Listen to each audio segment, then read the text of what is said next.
Hi, I'm Salomon-Lee, Director of Marketing for InExpo, a leading provider of virtual events and experiences. And recently we've heard a lot of talk about Twitter in the industry, and we want to take this opportunity to talk to you and give a presentation on Twitter basics for events. So Twitter really is a quick and easy way for you to update your friends, your family, and colleagues to answer a basic question: what are you doing? It's usually 140 characters or less that can be sent from the internet or your cell phone. Now, I don't recommend while you're doing this driving, you'll actually get a ticket in the state of California. Now, the interesting thing about Twitter is that it's growing to over 10 million users. And when you tweet out, which is a message sent over Twitter, you are having a public conversation with your community and then your community's communities. So what is Twitter and how do you use it? Let's take a look. Right here, we're going to log into Twitter right now. And all you need is a login and a password. Once you log in, you'll see your list of tweets. Again, tweets are the messages that you've sent via your login. And here you'll see all the different people that I will follow, and I can get their updates. So, what are followers? Following is you want to hear updates from a specific person. In this case, you can see all my followers. These are people related to topics that I want to get updates on.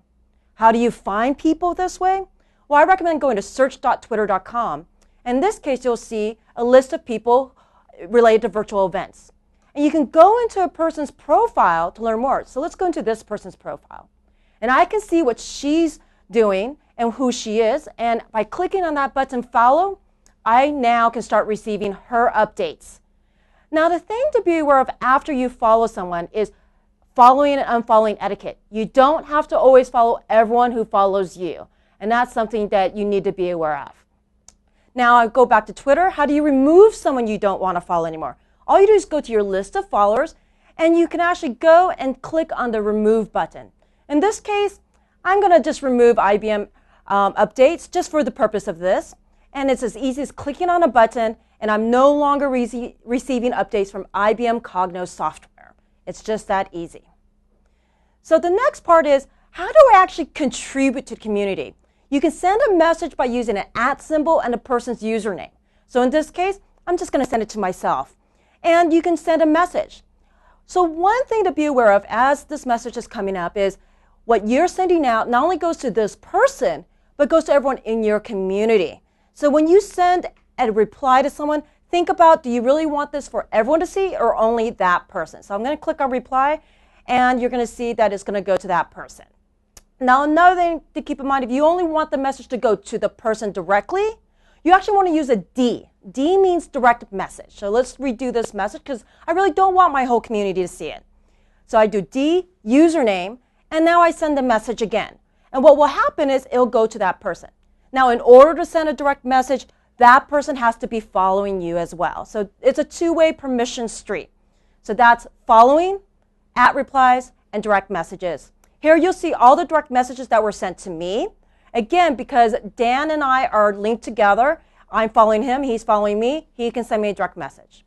Here you'll see all the messages sent to me as @. Now, @ again, if you send an @ to the username, is public and anyone can see these, but at least for me, I can get a quick snapshot of what I'm seeing.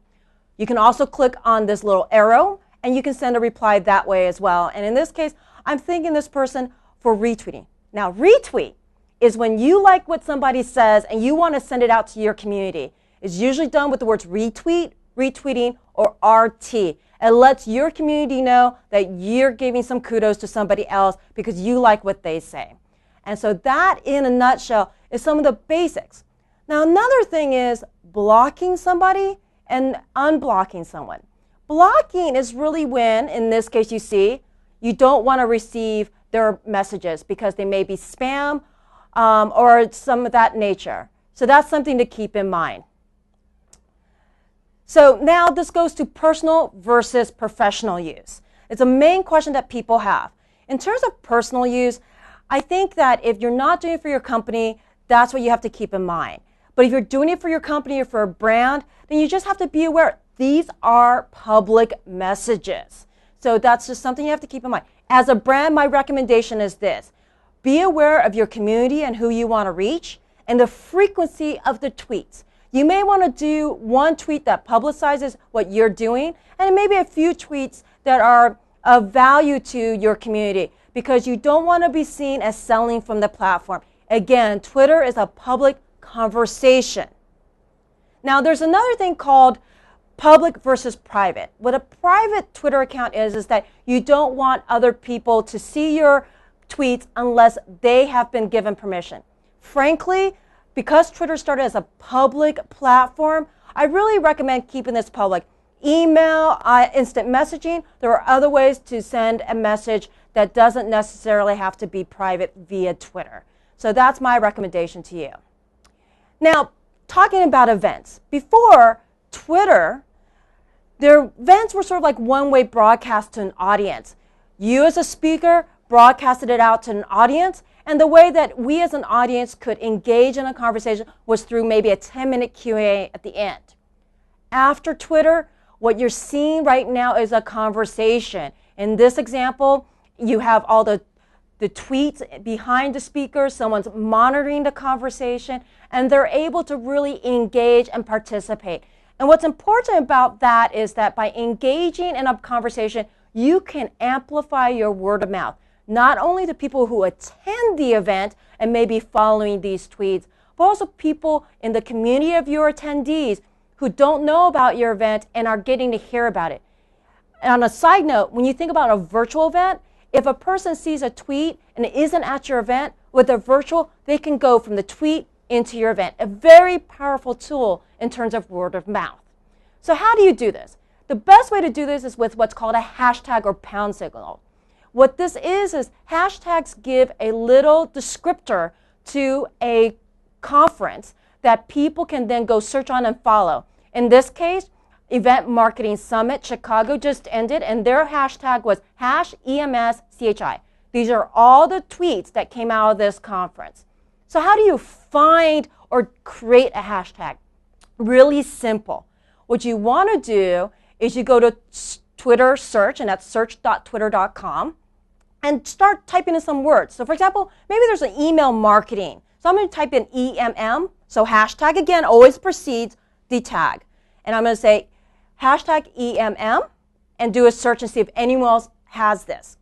And what you're going to find out is, yes, in fact, someone already has this. So I want to think of something else that's unique, because what you want to do is have it short, unique, and then promote to your audience. Now, the one great thing about this, again, is the way that these hashtags can amplify your message. So in this case, Marketing Prof's Digital World Conference used hashtag MPWorld. And for that day, you can see they had an increase of messages. And here's all their tweets. Again, we'll go to Event Marketing Summit and take a look. And you can see, again, the level of tweets that happened during the day of the conference. But the great thing about this is not only does it stay for those 3 days, but it actually helps for the events in general. So I think what you need to be aware of is how to do this and help amplify the word of mouth. And 3 tips. You want to make sure that they're short, that you publicize them, and that they're unique, so you continue using them beyond the event. Now, some additional tips for you is if you're planning to have an event page, you want to make sure that it matches your branding. So in this case, Comcast Cares. You can see from their Twitter page that it's branded for them. It has all their contact information and says who they are. This is a great way for people to connect with you. But it has to go beyond branding. You also have to connect, educate, and engage your audiences. Why? Because if you're just sending out a broadcast message, you're not going to have that level of identification with you, your brand, and your event.